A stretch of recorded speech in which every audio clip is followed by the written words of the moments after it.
जय गुरुदेव। जय हो बाबा नीप करोली महाराज की जय। मित्रों नमस्कार, स्वागत है आप सभी का आपके अपने YouTube चैनल पर, जहां पर आपको हम अवगत कराते हैं बाबा जी महाराज के, गुरुदेव जी के, नीप करोली महाराज जी के प्रसंगों से, जहां पर रोचक प्रसंग, जानकारी वाले प्रसंग, बहुत ही उत्तम प्रसंग आपके समक्ष प्रस्तुत किए जाते हैं। तो चलते हैं, आज के प्रसंग की शुरुआत करते हैं। बात सन 1968 की है। एक दिन बाबा का विचार बना और बाबा ने भक्तों को कहा कि बाबा लैंड रोवर कार से घूमने चलेंगे और उनके साथ कुल 9 लोग रहेंगे। सभी भक्तजन गाड़ी में बैठ गए और गाड़ी चल दी। कुछ देर तक सेब के एक बाग से गाड़ी गुजरी और उस बाग के पास जाकर रुकी। उसके बाद पहाड़ के ऊपर वन विभाग के एक विश्राम गृह में जाकर गाड़ी खड़ी हो गई। विश्राम गृह में बाबा का एक भक्त प्रतीक्षा कर रहा था। बाबा के पहुंचने पर उसे अपार खुशी हुई। बाबा गाड़ी से उतरकर तुरंत विश्राम गृह में चले गए। उनके साथ गुरुदत्त शर्मा भी थे। बाकी लोग बाहर लॉज में बैठ गए, इंतजार करने लगे। थोड़ी देर बाद एक व्यक्ति को बुलाया गया। वह भी अंदर गया जहां बाबा तख्त पर बैठे थे। उस व्यक्ति ने चरण स्पर्श किया। बाबा ने उसकी तरफ देखा, फिर आंखें बंद कर ली। थोड़ी देर बाद बाबा उससे बोले, तू अमेरिका में बहुत से लोगों को हंसाता है? जी, उस व्यक्ति ने कहा। तुझे बच्चों को खाना खिलाना अच्छा लगता है? यह बाबा का दूसरा प्रश्न था। जी हाँ, मेरा भी यही अनुमान है, उस व्यक्ति ने कहा। इस छोटे से संवाद के बाद बाबा तख्त से उठकर उस व्यक्ति के पास गए। उन्होंने उसके माथे को 3 बार स्पर्श किया। उसके बाद उस व्यक्ति को सिर्फ इतना ही याद रहा कि गुरुदत्त शर्मा जो बाबा जी के साथ गए थे,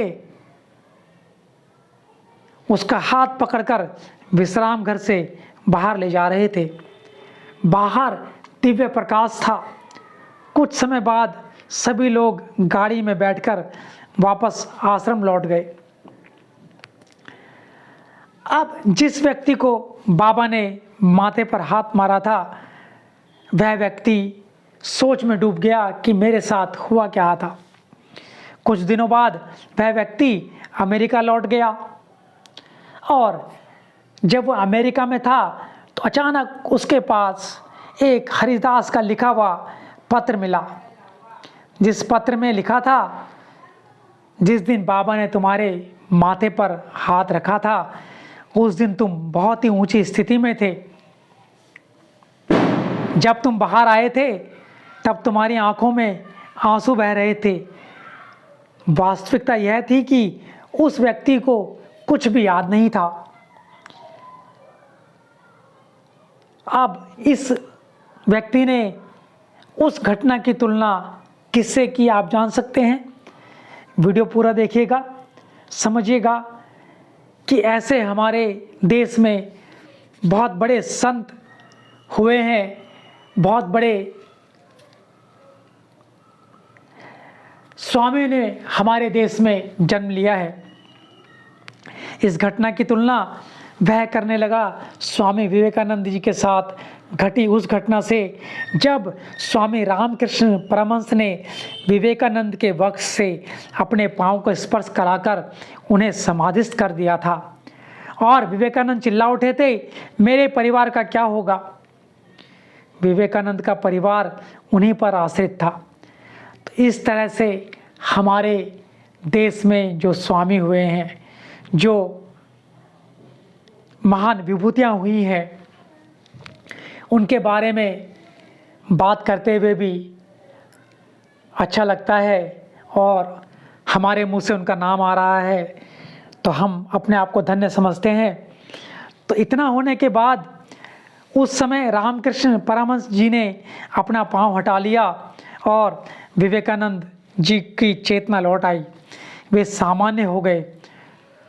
तो वो व्यक्ति बोलता है, क्या मेरे साथ भी ऐसा ही कुछ हुआ था?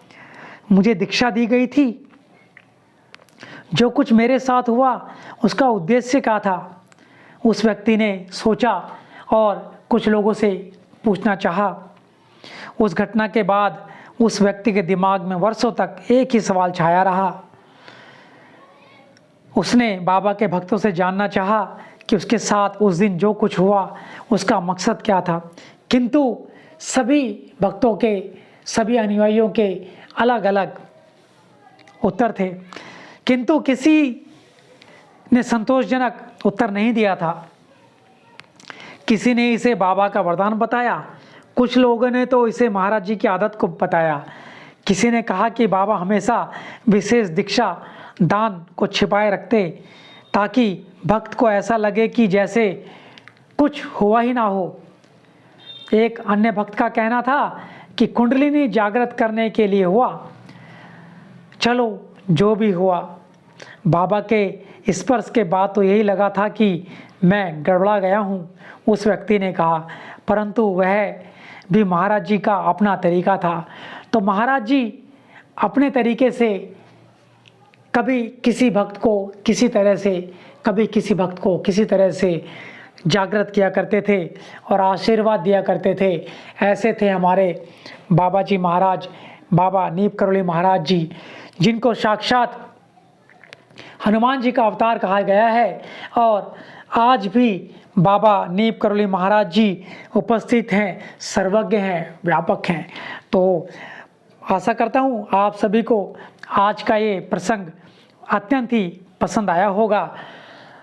और आपने वीडियो को अभी तक अगर लाइक नहीं किया है तो लाइक कर दीजिए, चैनल को सब्सक्राइब नहीं किया तो सब्सक्राइब कर दीजिए, ताकि आपके लिए हमारे द्वारा बाबा की प्रेरणा से ऐसी ही प्रसंग, ऐसे ही रोचक प्रसंग हम आपके समक्ष लाते रहें। तो बोलिए बाबा जी महाराज, नीप करोली महाराज की जय हो, जय हो, जय हो।